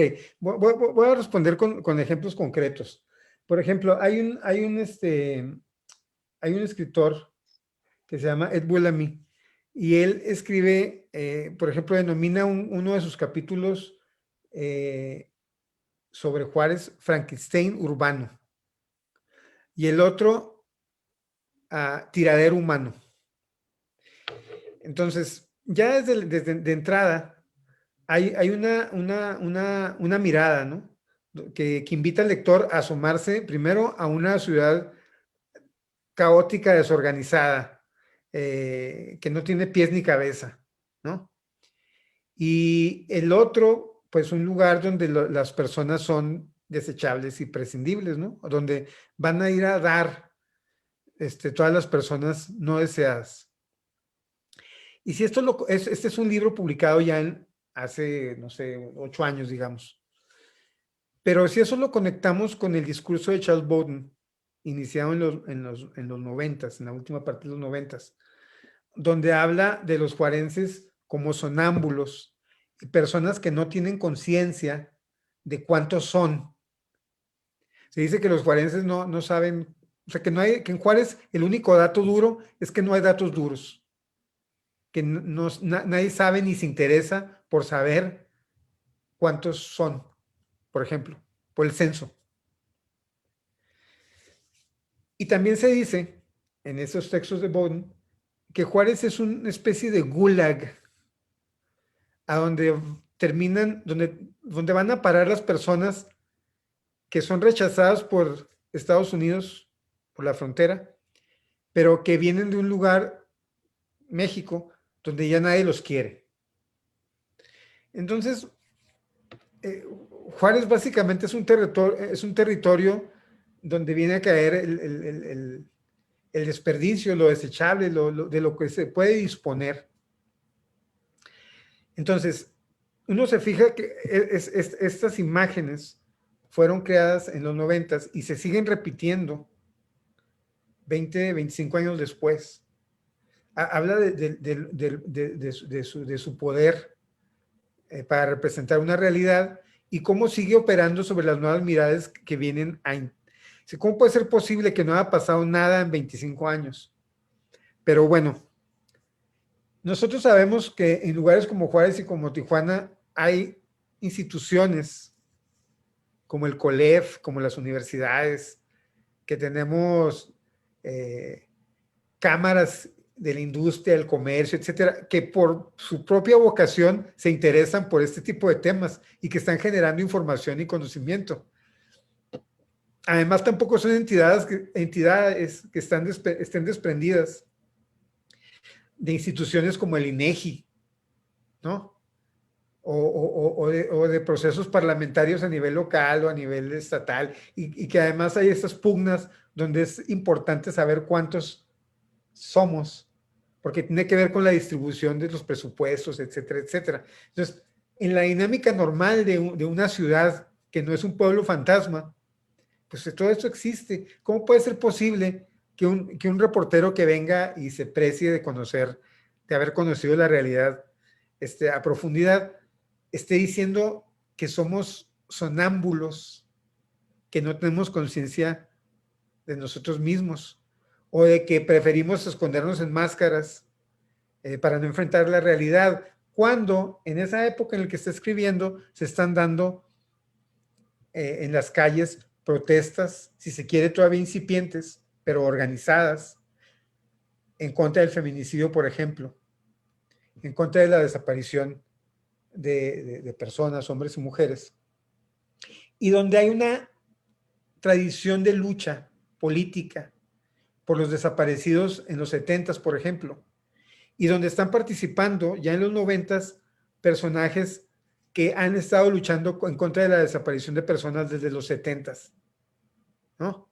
Donde hay procesos y también en un país donde se acaba de firmar el Tratado de Libre Comercio, donde acaba de haber un levantamiento zapatista, es decir, Juárez está en el centro de alguna forma de todo esto, la frontera está en esta conversación, está reflexionando sobre sí misma.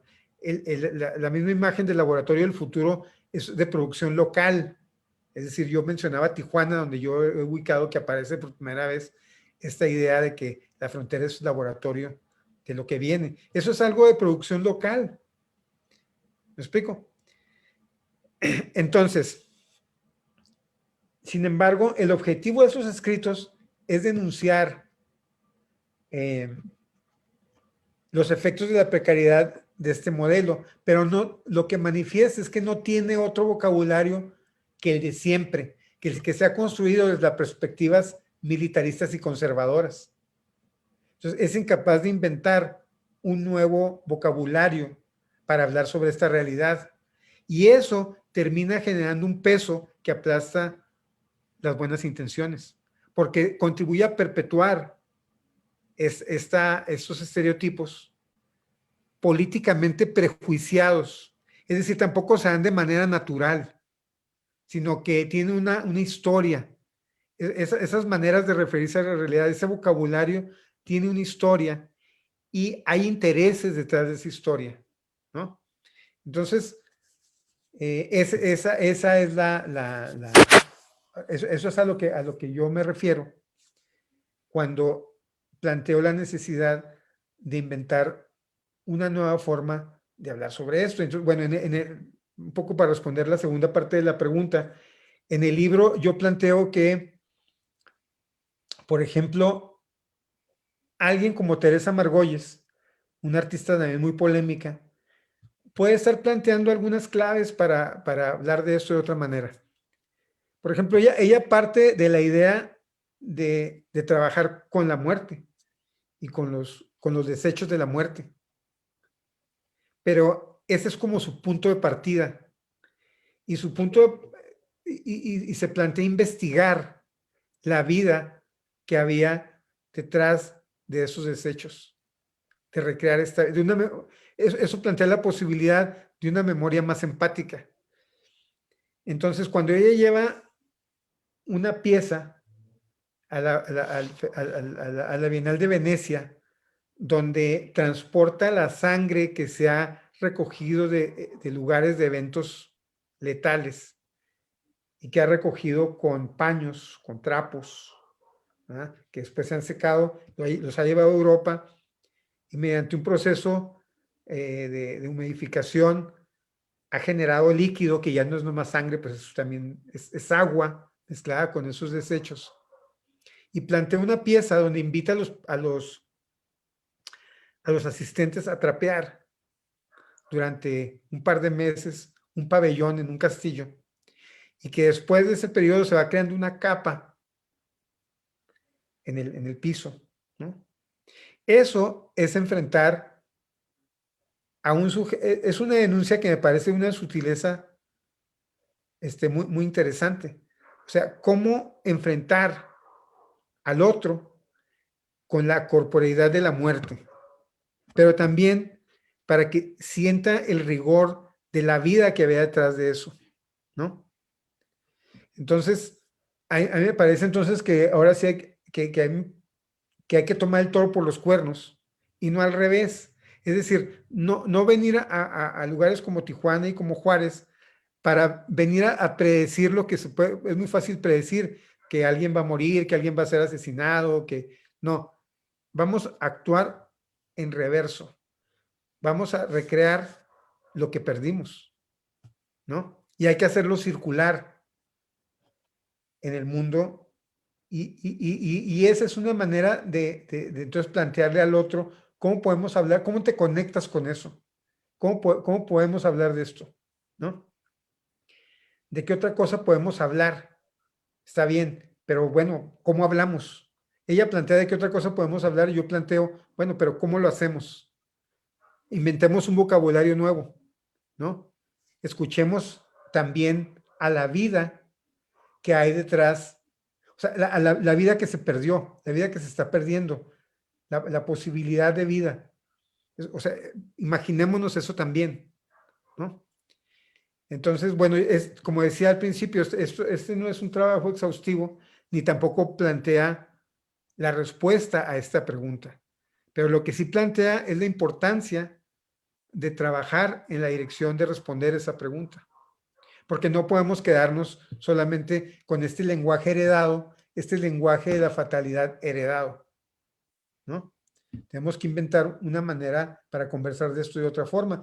Y esto debe tomar en cuenta las condiciones estructurales que generan la violencia, las condiciones de precarización de todo tipo, incluida la simbólica, y pensar en cómo la precarización simbólica tiene un efecto directo a veces, indirecto a veces, en la aplicación de políticas de letalidad, políticas militaristas o policíacas de alto impacto, ¿no? Entonces, ese es, digamos, el tema para mí.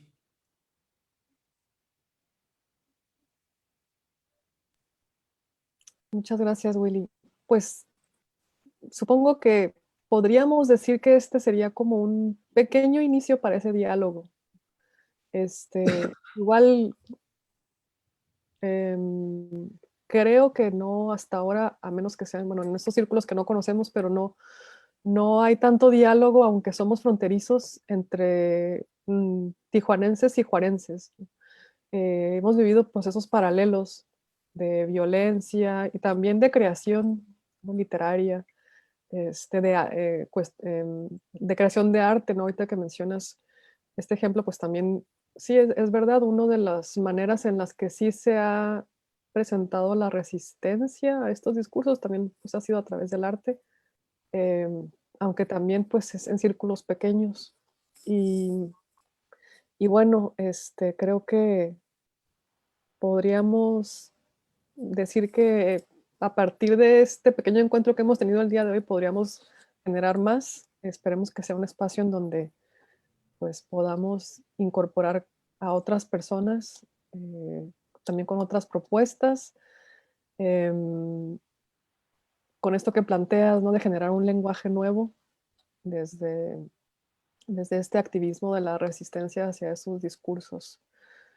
Este, creo que no hay más preguntas por acá y creo que ya estamos cumpliendo con el tiempo que nos asignaron. Eh, el colega, el doctor Javier Hernández Quesada dice que felicidades, que muy bien. Y no sé si tenga algo más que decir, que tengas algo más que decir, Humberto, maestro Humberto, Pues antes de no, que se... yo creo que ha sido muy fructífico este encuentro, este intercambio, y no me queda más que agregar el agradecimiento a Willy Baldo por este libro y por este intercambio que ha sido muy rico, muy interesante, y al mismo tiempo a quienes nos oyen, nos escuchan, pues que ahí está una obra que vale la pena leer para que amplíen más lo que nos acaba de exponer el autor del libro, al cual obviamente le agradezco mucho sus palabras. Sí, bueno, pues, igualmente, me da mucho gusto que finalmente nos conocimos, ya nos conocíamos de leídas. Yo admiro mucho la contribución que has hecho a la reflexión sobre la literatura fronteriza, ¿no? Y finalmente, bueno, nos vemos cara a cara.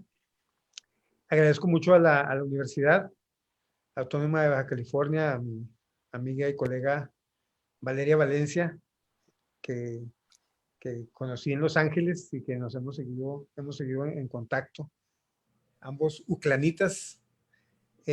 También quiero agradecer por último a Brown Buffalo Press y al Instituto por la Ciudad y los Derechos Humanos, que como parte de esta, ellos fueron los que publicaron el libro. El libro lo lo tengo aquí en físico.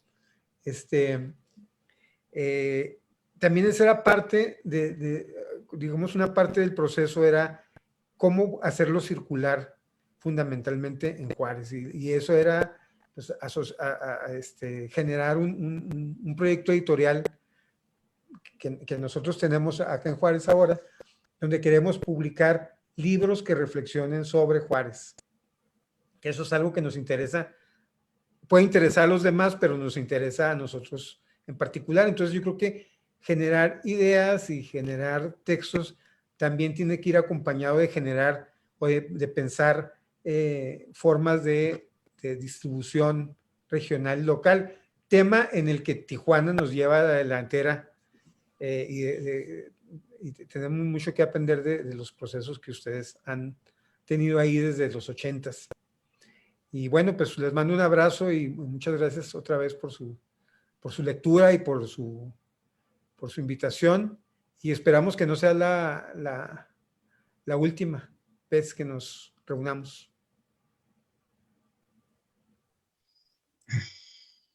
Muchas gracias, Willy. Creo que es la primera. Va a ser la primera de muchas.